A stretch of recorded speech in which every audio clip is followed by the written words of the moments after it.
Joining us now is Kachi Ofia with stories around the world and to catch the news. I love to catch it. Yes. And I'm catching this vibe, this matchy vibe. I heard it's FX you're catching. Oh. Well, I am catching the FX, that's what they call me. But No, this catch is also, dollar. No. I feel like I have to just keep it at FX for now, depending on which is on top. So let's just keep it at catchy FX. But, it's good to see you both. You look absolutely stunning. I love this fit. Good morning to you viewers as well. Let's kickstart your morning with what's trending. Now, workers under the umbrella of the joint unions comprising the Nigeria Union of Local Government Employees, the Nigeria Union of Teachers, and the Nigerian Association of Nigerian Nurses and Midwives in the FCT staged a protest on Thursday. The workers who resumed their strike last month over the non-implementation of the 70,000 naira national minimum wage by Area Council Chairmen blocked the entrance to FCTA Secretariat in Abuja. Now, of course, it's a very busy road, so you can imagine there was a lot of traffic. Protesters carried placards with messages like, "Is it wrong to teach in primary school?" and insisted on meeting with the FCT Minister, Nyesom Wike, effectively restricting access to the Secretariat for several hours. Let's take a look.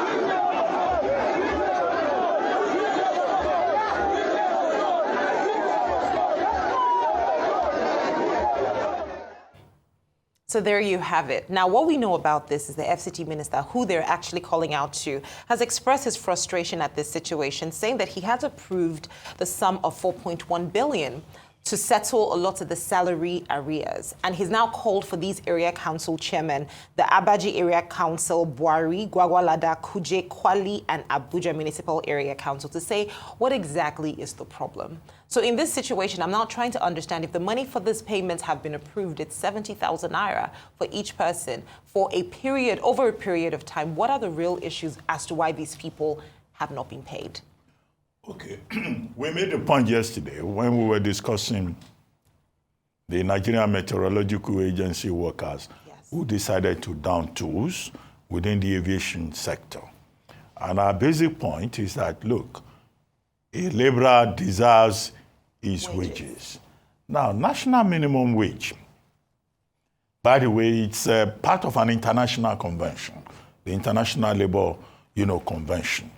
Again, that, look, the welfare of workers is very important. So whether you are working in INEC or you are working in the Federal Capital Territory, you are entitled to your wages. But in this particular case, we're talking about the national minimum wage, which has been a major problem in this country.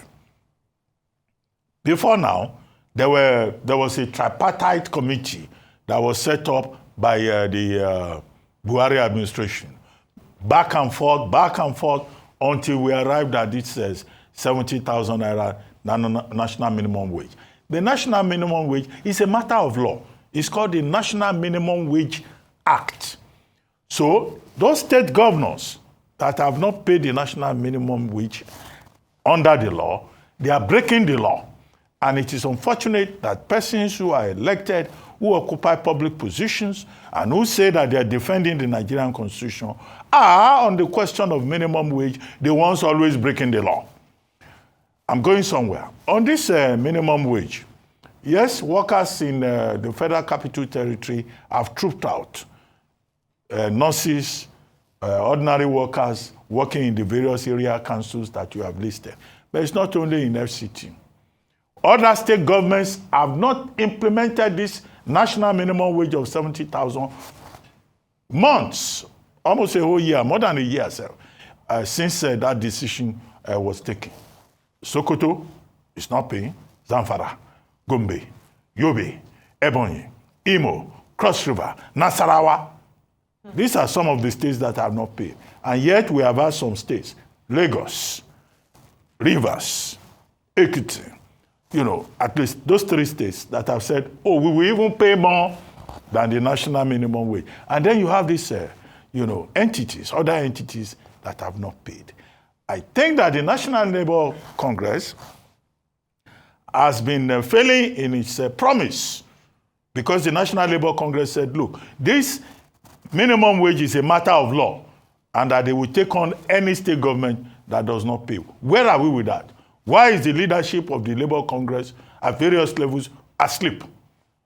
Number two is that in the specific case of the Federal Capital Territory, the striking workers themselves said, Minister Wike, who is the Minister of the Federal Capital Territory, intervened with as much as, did they say 4.1 trillion? 4.1. Is it trillion? Billion. 4.1, yeah, Yes. a huge amount. That the minister intervened and said, look, take this money and go and pay these workers. Better tell, the council chairman refused to pay them. They gave the excuse that the money was meant for projects. The money was meant for infrastructure development. And that's why I think that the solution to this is Minister Wike of the Federal Capital Territory intervening, summoning the various local government chairmen to ask them what they have done with the money that the Federal Capital Territory made available to assist them and to make sure that these workers are paid.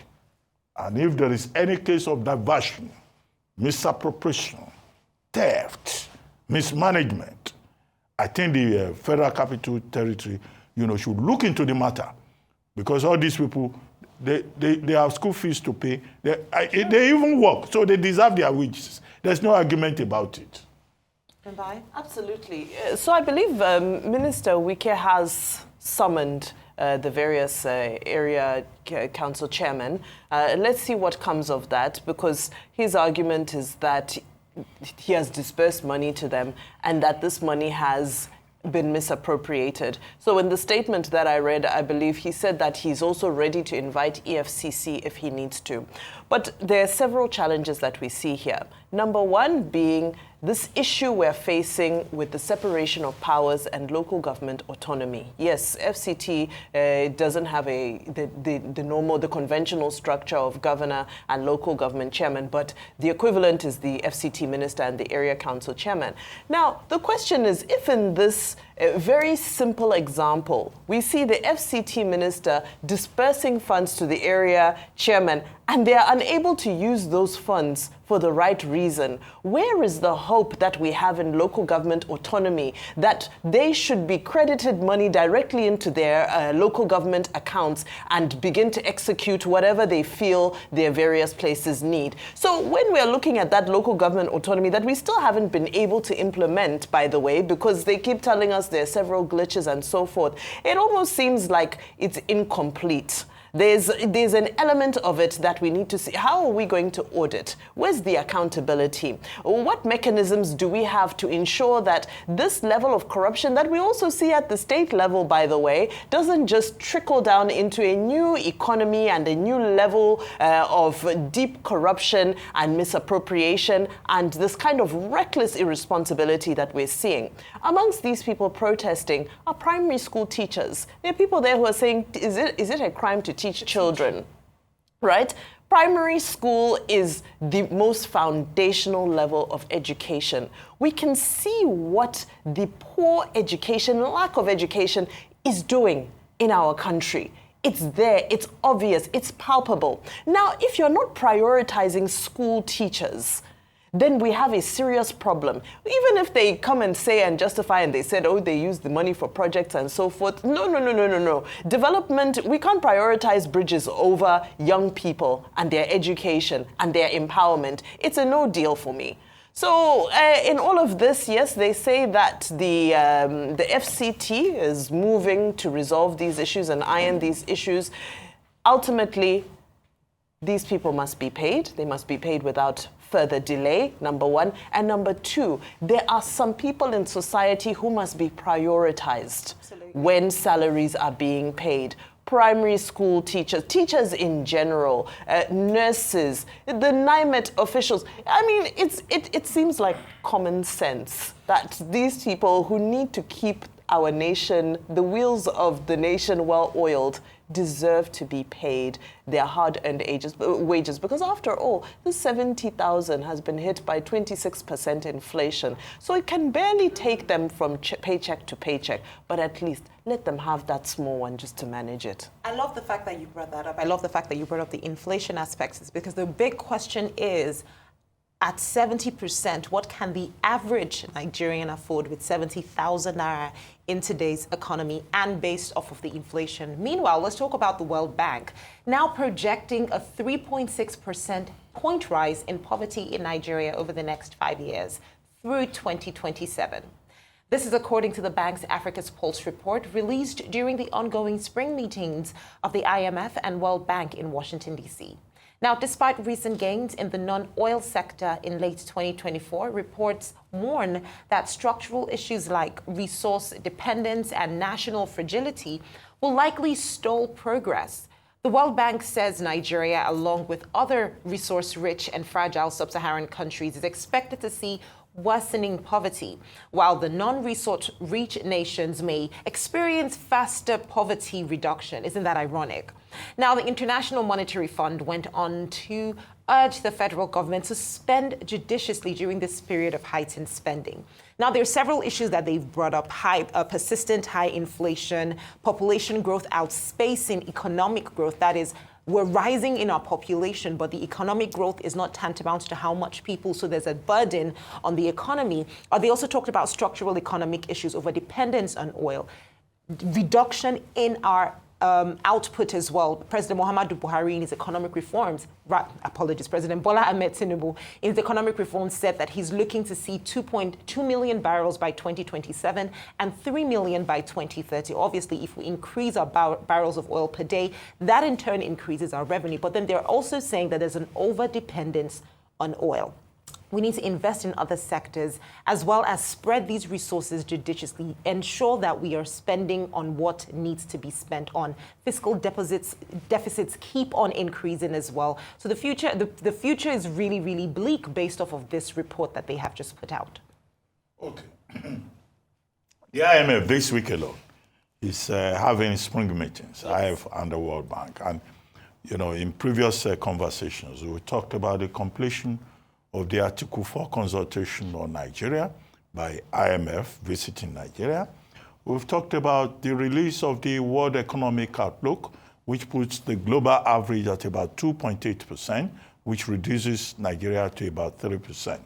We've talked about the global agenda, for poverty, which the IMF boss, Georgieva, was talking about. And in the meeting with the Nigerian delegation at the spring meetings, was talking about certain recommendations for Nigeria and for other African countries.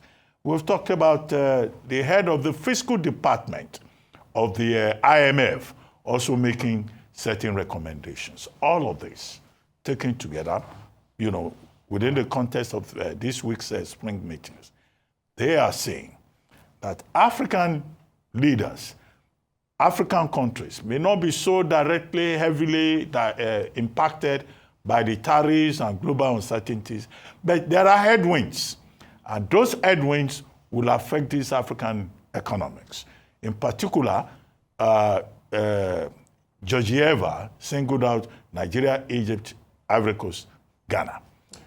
And in this regard, she was talking about, commodities, these commodities-dependent economies. In the case of Nigeria, oil is an issue. The spot price of oil is going down. Global demand is dropping. 2, fiscal spending.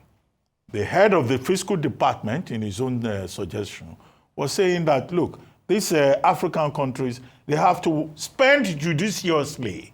That's the phrase that he used. Spend judiciously. More or less the same thing that Georgieva was saying about African leaders addressing the issue of corruption and inefficiency. That's the word. If your government is corrupt, if your leaders are leaving it up, they are conspicuously consuming, they are ostentatious, resources will not be available to address the challenge of poverty.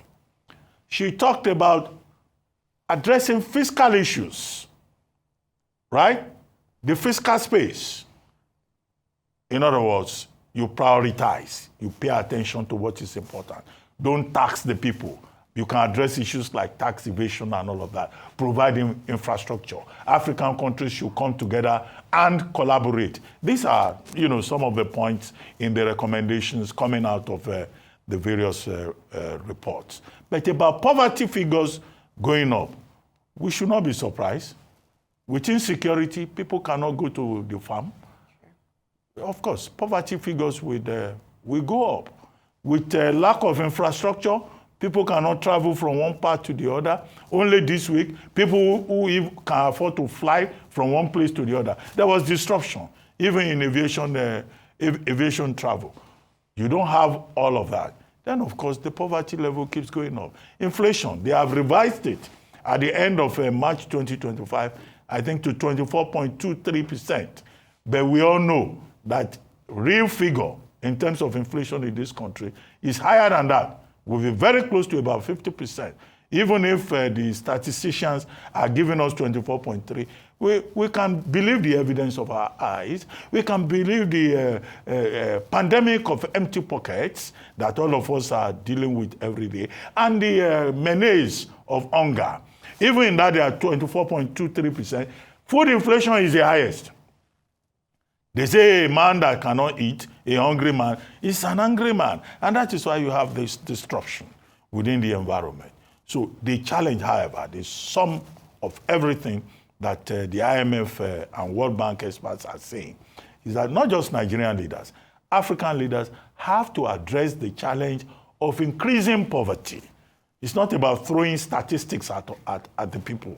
It's about doing what is right. And that's why they are saying spend judiciously, pay attention to fiscal surplus, don't live a corrupt life, provide infrastructure, prioritize the people, invest more in social spending. Exactly. Exactly. If you do all of this, then of course you'll be able to reduce the pandemic of empty pockets. I'm trying to check my pocket. Pockets are not empty. No, I'm literally checking my pocket. These pockets might not have anything, but there are other pockets that we cannot see. Now, so. Yeah, but this is a challenge that we face in the real sense of it. Absolutely right. Just to add to what Dr. Abati has said, safety nets as well for the population, especially the population that the 70,000 naira wage population, most especially, increasing these safety nets, because the truth is, within that money as well, these people have to spend on healthcare. A lot of them have to still spend on education, and the food insecurity continues to rise. That's why I always argue that some of these IMF reforms are duplicitous in nature. Because in one hand, one argument you're saying that free everything into market forces. Everything must be liberalized, and the market should determine the cost of fuel. The markets should determine the cost of electricity. The markets should determine, the value of everything. But we realize now that the markets are not always fair. The market favor those who are already at a privileged and advantaged position, those who have capital already to be able to capitalize, which is why it's called capitalism.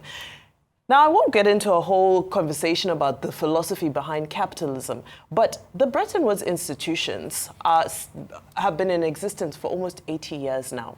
So we need to start asking ourselves some very important questions. If after 80 years in existence, they're still bringing out these type of reports that say poverty is to rise, if their recommended reforms were so impactful, is this the type of report we should be getting 80 years down the line? I don't think so. Of course, we've known that resource-dependent nations are always going to be more vulnerable to global headwinds. That's why the Global South has been kept in the slavery where we are always pillaged for our raw resources, for our oil, for our minerals, and so forth.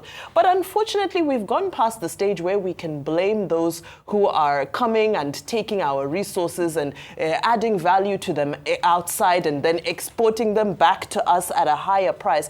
We've gone past that stage. It's now our leaders that we have to look at squarely and say, okay, in all these years that we were supposed to be building manufacturing factories, that we were supposed to be benefiting our raw minerals, the Dangote refinery came online, how much support did we really give it in its critical time when it was coming online? We were supposed to be asking ourselves those hard questions. Unfortunately, that's where issues around corruption come to play. That's where issues around what is our vision as a continent in Africa.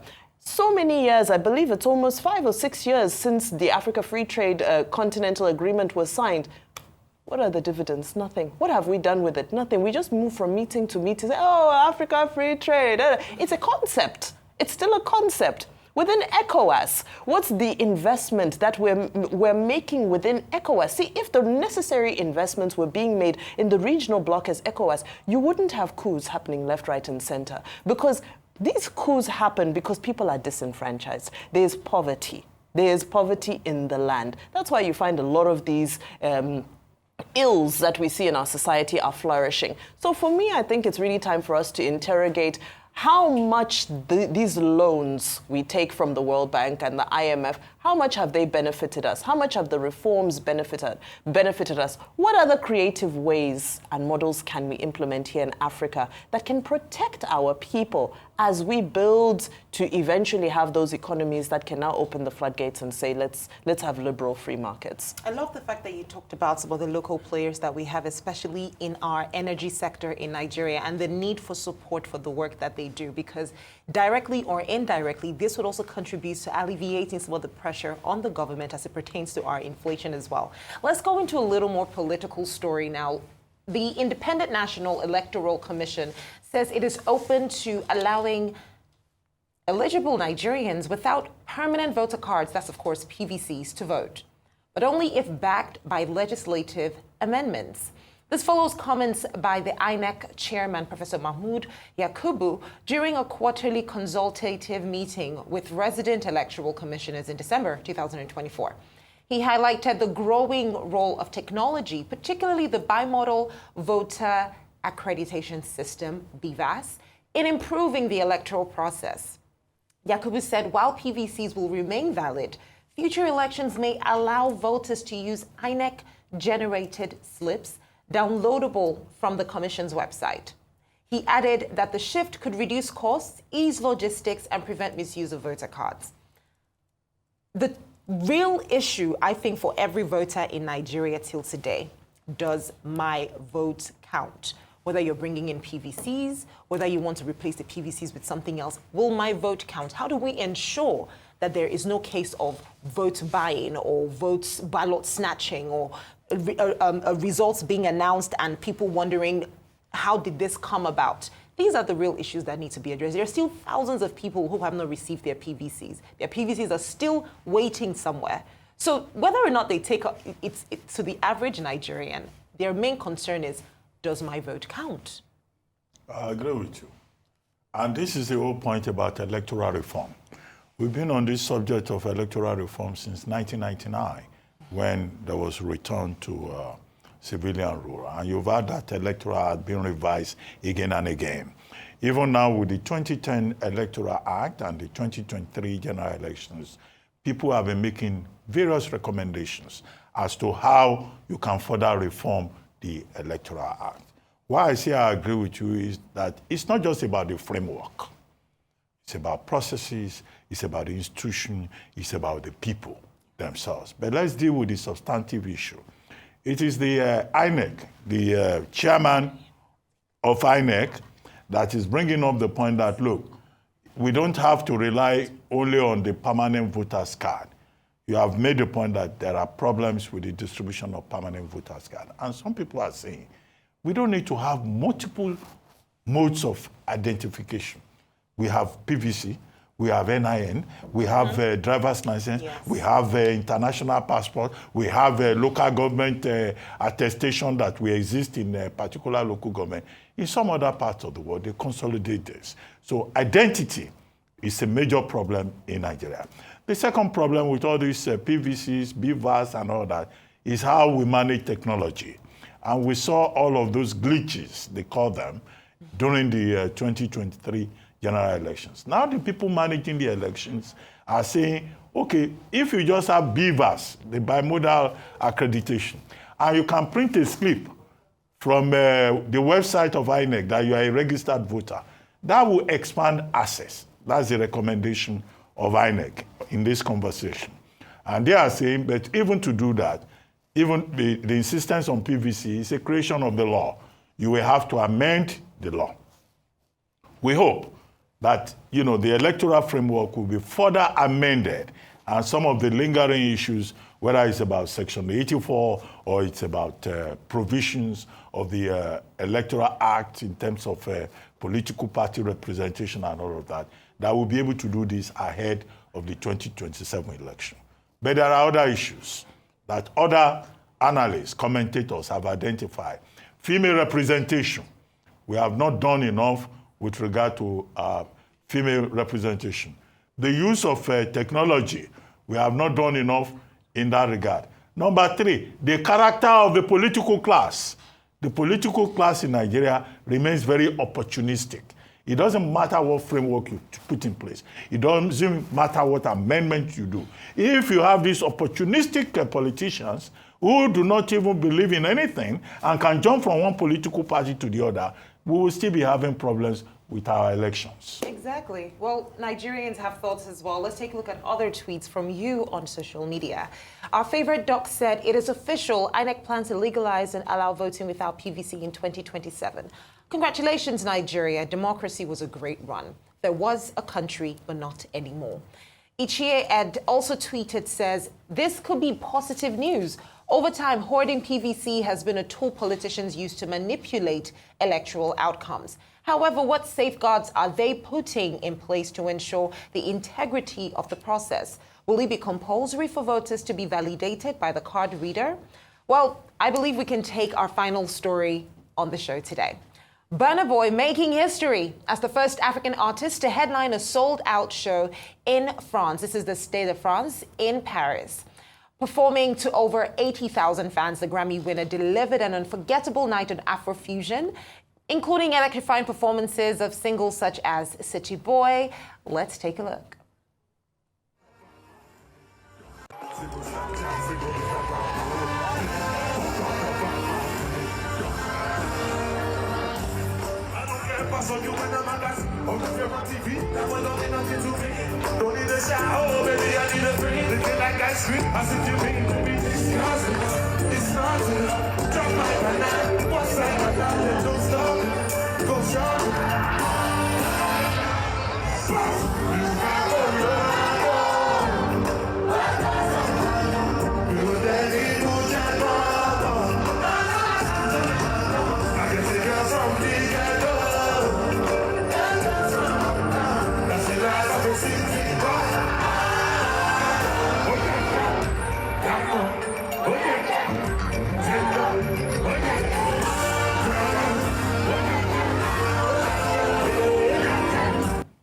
Well, let's also talk about Nigerian stars Asake, Rema, Tems, Wizkid. They've all been nominated in the Favorite Afrobeat Artist category of the American Music Awards, which will be held on Monday, May 26th in Las Vegas, United States. Of course, again, celebrating our creative artists, our creative economy here in Nigeria. These artists continue to do us proud.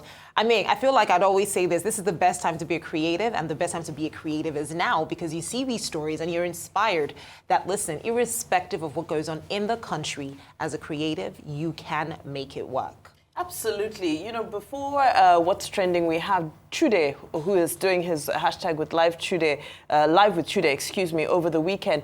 And he was talking about how when he went to create his show online, he didn't think people would come and pay to watch it online, but they are doing so. And this is the type of appetite that the world has for Nigerian creativity, Nigerian entertainment. Absolutely. And over the years, watching it grow, watching it become finessed. I mean, I remember watching Burna Boy many years ago in South Africa. And I mean, he was just a guy coming on stage with a DJ and a microphone. To see how this craftsmanship has now evolved for him to become the African giant is just absolutely phenomenal. So congratulations to Burna Boy. Congratulations to all of the Nigerian entertainers and creatives who continue to make us proud and continue to make sure we have good news to talk about, because the news can get a little bit gloomy, but they certainly always make sure that we have something positive massive to celebrate and discuss and flying the flag high. Brilliant. You love Burna Boy, right? Just to be clear. Yeah, so we're very proud of all these artists who are the real ambassadors of Nigeria. Yes. Projecting Nigeria with their talent and showing that with your creativity, you can really do great things. And we're highly impressed, whether it's Thames or Ashake or, Davido or Wizkid and Burna Boy. Some people have been criticizing Burna Boy. There's one lady called Steph London, who's been complaining about Burna Boy. What did she say? As far as we are concerned, Burna Boy is a great man and he's doing great things. What did he do? And he's a real Odogu. What did he do? That's an assignment for you. Go and find out what Steph London said. These are bedroom matters, Dr. Thank you, Bimbai. Thank you, Bimbai. I was going to say that. Anyway, that will be all from me on What's Trending today.